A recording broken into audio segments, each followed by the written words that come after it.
My sister kicked my 12-year-old daughter out of my parents' house while I was on a business trip. I called my mom, and she said we weren't needed there.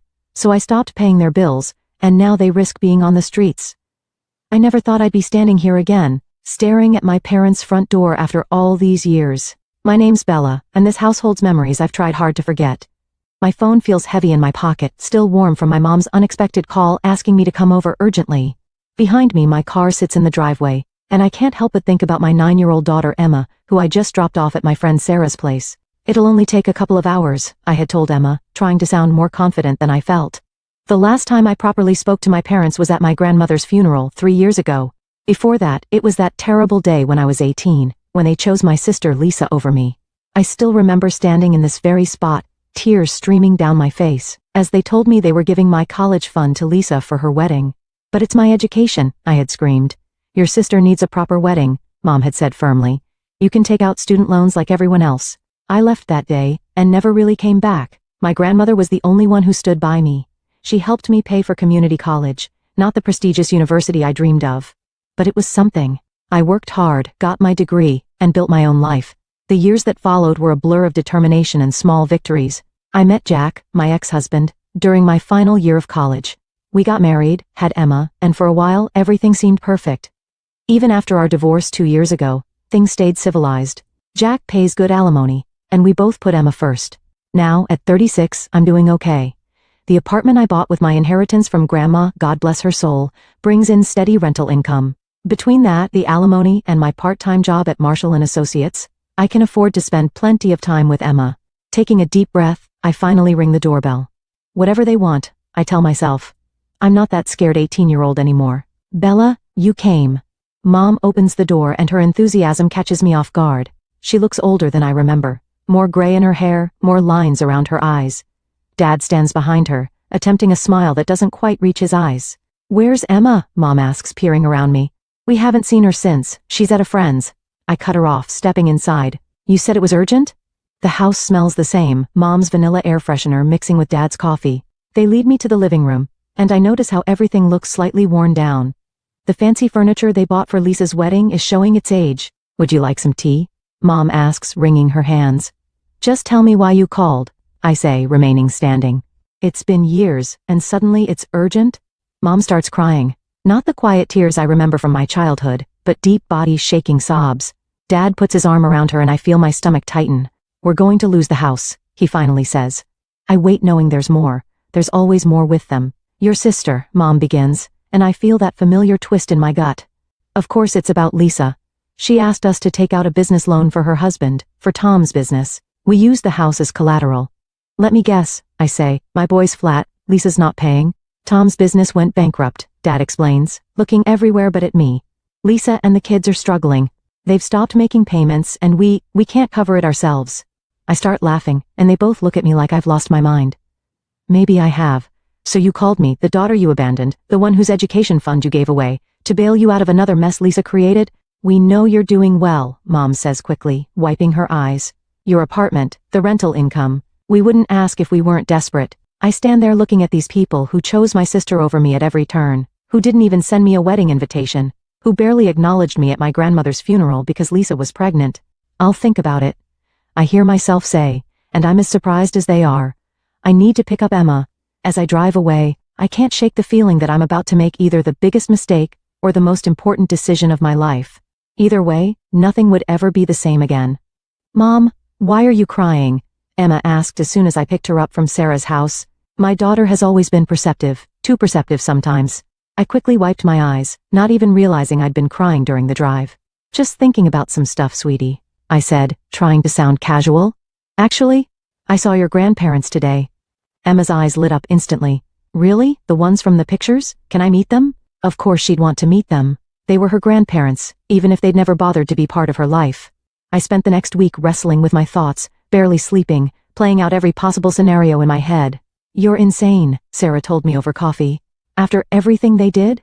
Maybe I am, I admitted, but Emma deserves a chance to know her grandparents. And honestly, maybe I need this too, to finally face it all. So a week later, I found myself driving back to my parents' house, this time with Emma bouncing excitedly in the passenger seat. The reunion was strange. Mom burst into tears again, and Dad just stood there awkwardly before Emma broke the ice by running up and hugging them both. They looked shocked, then delighted. And for a moment I saw genuine joy in their eyes, the kind I used to see directed at Lisa. We spent the afternoon there, and I watched as Emma charmed them completely. She showed them her drawings, told them about school, about her friends, about the time she won the spelling bee.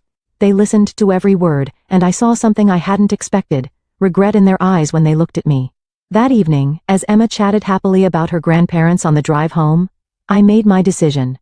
Maybe I was crazy, maybe I was setting myself up for more hurt, but I was going to help them. The next day, I called my real estate agent and arranged to rent out my apartment again. Then I called Mom. "I'll help with the loan payments," I said before I could change my mind. "I'm moving in with Emma. The rental income from my apartment will go toward the loan payments. I'll help with bills too, but we need to set some boundaries." There was silence on the other end, then Mom started crying again. "Thank you, Bella. Thank you so much." Within 2 weeks, Emma and I had moved in.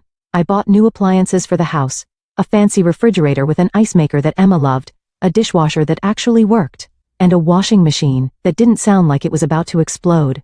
Dad's back problems improved once he didn't have to hand wash dishes anymore, and Mom seemed genuinely happy to have us there. Life fell into a surprisingly comfortable routine over the next few months. Mom started making breakfast for everyone, and despite my initial reservations, I had to admit it was nice coming downstairs to fresh coffee and pancakes. She picked Emma up from school, helped her with homework, and even started teaching her to bake, something I'd never had the patience for. Dad switched to part-time work, his constant backaches finally getting better with less physical strain. He taught Emma how to play chess, something I'd never learned, and their weekly matches became a tradition. I found myself working more hours at the office, knowing Emma was well taken care of. "Mrs. Thompson, my boss called me into his office one day. We've been noticing your increased dedication lately. How would you feel about a promotion?" The new position meant more money, but also more responsibility, including regular business trips to other states. In the past, I would have turned it down immediately. Single mom, no support system, it wouldn't have worked. But now I'll take it, I said, surprising myself with how confident I felt. The first time I had to leave for a business trip, I was nervous wreck. 3 days in Chicago felt like an eternity. "She'll be fine," I said to myself, probably 100 times. And she was. Mom sent me pictures of Emma doing homework, having dinner, playing with Dad. It worked. It all worked. But there were moments. Little things that made me uneasy. Like when Mom would get phone calls from Lisa and disappear into her room, emerging with red eyes. Or when I'd find bank transfer notifications on Mom's phone while setting up her new tablet, money going to Lisa's account. She needs help sometimes. Mom defended when I confronted her about it. "She's going through a rough patch with Tom. Mom, I'm paying all your bills and the loan that Lisa defaulted on. How is it fair that you're sending her money? You don't understand," Mom snapped, suddenly defensive. "Lisa's not to blame for Tom's business failing. She has 2 children to feed and I have 1 child and all your bills to feed." I shot back, but Mom had already turned away, shutting down the conversation like she always did when it came to Lisa. These arguments became more frequent, but I tried to ignore them. Emma was happy. I was advancing in my career, and most days it felt like we were healing old wounds. Dad even apologized one night, after a few glasses of wine, for what happened with my college fund. "We made mistakes," he said, staring into his glass, "big ones." I wanted to say more, to finally have that conversation we'd been avoiding for 18 years, but Mom quickly changed the subject to Emma's upcoming school play. 3 years passed this way. Emma turned 12, looking more grown up every day. I got used to my new role at work, traveling every few weeks, but always coming home to a happy daughter. The loan payments were steady, the bills were paid, and life was stable. Then came that Tuesday evening. I remember it was Tuesday because I just closed a big deal in Phoenix and caught an early flight home, wanting to surprise Emma. I could hear voices from the driveway, too many voices. Opening the front door, I stepped into chaos. There, sprawled on my parents' couch, the one I just had reupholstered last month, was Lisa. And beside her were 2 kids I recognized from photos, but had never met, my niece and nephew. Suitcases were scattered around the living room, and Lisa was tapping away on her phone, barely looking up as I entered. "Oh," she said, her tone making it clear I was interrupting something. "Look who's here." And just like that, I knew. Everything was about to change again. Only this time, I wasn't that naive 18-year-old, and I wasn't going to let history repeat itself. "I left Tom," Lisa announced lazily from the couch, as if she was commenting on the weather. "He's a complete loser. We'll be staying here now." I stood there, my work bag still in hand, trying to process what I was hearing. My parents sat in their usual chairs, looking everywhere but at me. The kids, my niece Anna, 10, and nephew Michael, 6, were sprawled on the floor watching TV on their tablets. You'll be staying here? I repeated slowly. In the house where I pay all the bills and the loan that you defaulted on? Lisa's face flushed red. Oh, here we go. Miss Perfect with her money and her job. Some of us have actual problems, Bella. Actual problems? I could feel my blood pressure rising, like taking out a huge loan in our parents' name and then not paying it. That kind of problem? Girls, please, Mom interrupted, finally finding her voice. We're family, we need to stick together in times like these. I let out a harsh laugh. Funny how family becomes important when you need something. Where was this family spirit when you gave away my college fund? Or when you didn't even invite me to Lisa's wedding? That was years ago, Mom snapped. Why can't you let it go? Your sister needs us now. The next few weeks were tense. Lisa sprawled on the couch all day, texting and watching TV. Her kids ran wild through the house, making messes they never cleaned up. But what really got to me was how my parents changed. Suddenly, Emma was invisible to them. When she tried to show Grandma her math test where she got an A, Mom just waved her away, too busy helping Michael with his video game. When Emma asked Dad for their weekly chess match, he said he was too tired, right before spending 2 hours playing catch with Anna in the backyard. Mom, I confronted her one evening after Emma went to bed. What's going on? Why are you treating Emma differently? Don't be ridiculous. Mom dismissed me. Emma's older, she doesn't need as much attention. Anna and Michael are younger, they need more support right now. Support? Emma's 12. She needs her grandparents too. But Mom had already turned away, hurrying to answer Lisa's call for more snacks. 2 months crawled by. I threw myself into work, taking extra projects just to avoid being home. Lisa still hadn't looked for a job, and my parents seemed fine with it. Every time I brought it up, they defended her. She's going through a difficult time, Dad would say. She has the children to think about, Mom would add. Meanwhile, I was still paying for everything. The loan, the bills, the groceries that seemed to disappear twice as fast now. But money wasn't what bothered me most. It was watching Emma become a ghost in her own home. Then came that Wednesday. I had come home early, hoping to take Emma for ice cream, our little escape when things got too tense at home. I heard the shouting before I even opened the front door. You lazy, good-for-nothing brat. Lisa's voice echoed through the house. Look at this mess. Clean it up right now. I rushed inside to find Lisa standing over Emma, who was on her knees picking up scattered toys that I recognized as Michael's. What's going on here? I demanded. Your precious princess refuses to help around the house, Lisa spat. She thinks she's too good to clean up after her cousins. After her cousins, I looked at the toys again. You mean your kids' mess? Where are they, by the way? They're napping. Someone has to keep this house in order. And since you're never here, I'm never here because I'm working. I exploded. Unlike some people who lie around all day expecting everyone else to support them, the argument that followed was ugly. Lisa ran to our parents, crying about how I was buying her, and they took her side. Of course they took her side. Bella, you need to be more understanding, Mom pleaded. Lisa's children. What about my child? I interrupted. What about Emma? But they didn't answer. They never did when it came to choosing between Lisa and me. I thought that was bad, but I had no idea what was coming. The following week, I had to fly to Seattle for an emergency meeting with a client. It was only supposed to be for 5 days. You'll be okay? I asked Emma for the 100th time at breakfast. I'll be fine, Mom, she assured me, trying to smile. I've got my phone. We can video chat every night. 4 days into my trip, around 9 p.m. Seattle time, my phone rang. Emma's picture flashed on the screen. Mom, her voice was small, broken by sobs. Mom, I'm outside. Aunt Lisa kicked me out. She said I was in the way. I only have my phone. I didn't know what to do. The world stopped spinning. My 12-year-old daughter was on the street at night alone. With shaking hands, I called Sarah, my friend who lived nearby. Please, I begged. Can you pick up Emma? She's outside my parents' house. Then I called Lisa. She answered on the 5th ring, sounding annoyed. Oh, did the princess call you? She sneered. Maybe now she'll learn not to be so obstinate. Always arguing, always thinking she's better than everyone else. I hung up and called my parents. Mom answered. Your granddaughter is on the street, I said, my voice ice cold. Did you know that? Did you watch while Lisa threw her out? There was a pause, then Mom's voice hardened. Maybe it's better this way, Bella. Maybe you and Emma should find somewhere else to live. You don't really fit here anymore. In that moment, everything became crystal clear. Some things never change, some people never change. You're right, Mom, I said quietly. We don't fit there, we never did. I hung up and booked the first flight home. It was time to end this cycle once and for all. The flight home was the longest 5 hours of my life. Sarah sent me updates about Emma every half hour. But I couldn't rest until I could hold my daughter in my arms. When I finally got to Sarah's house at 3 a.m., Emma was asleep on the couch, tear tracks still visible on her cheeks. She told me what happened, Sarah whispered as I stroked Emma's hair. Bella, it's worse than you think. According to Emma, Lisa had been treating her like a servant for weeks, making her clean the house, cook for Lisa's kids, do their laundry. When Emma finally stood up to her, saying she needed to study for a test, Lisa lost it. Get out, Lisa had screamed. Get out of my house.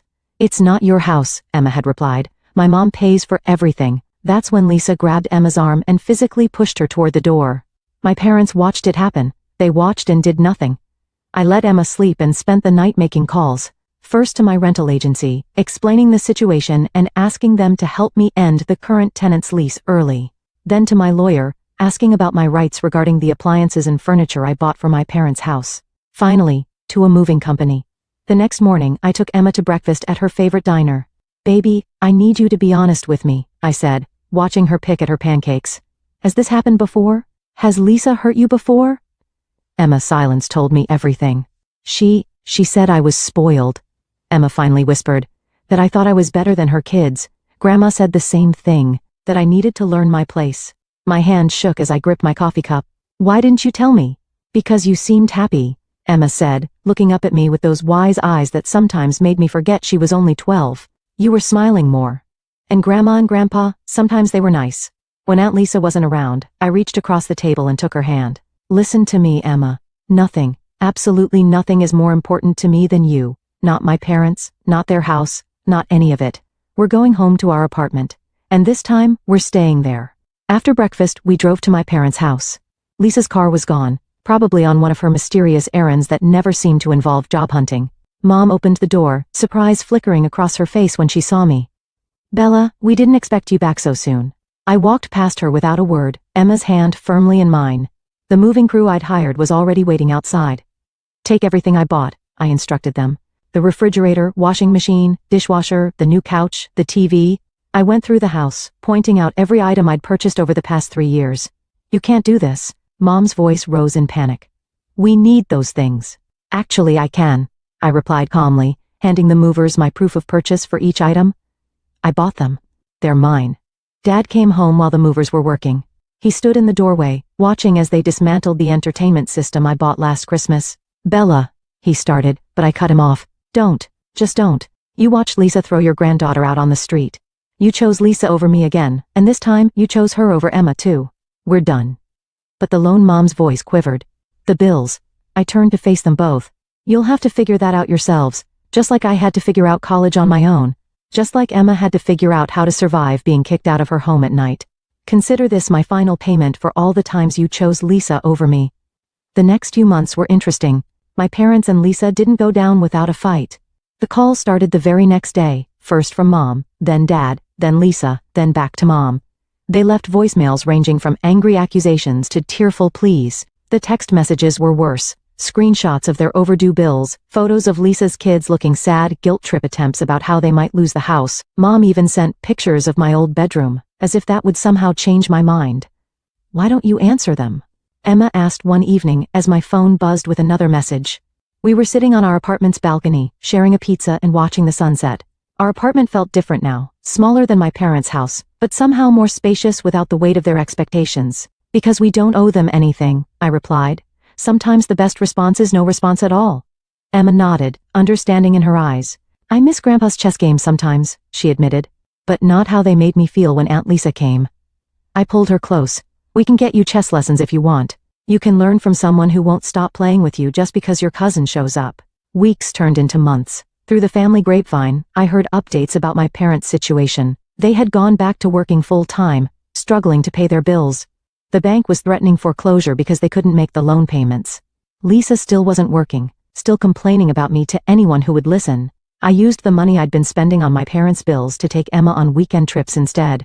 We visited theme parks, went hiking, took cooking classes together. Without the constant drama of my parents' house, I could focus more on my work while actually spending quality time with my daughter. Emma's grades improved without Lisa's kids interrupting her study time. She joined the school chess club and made new friends.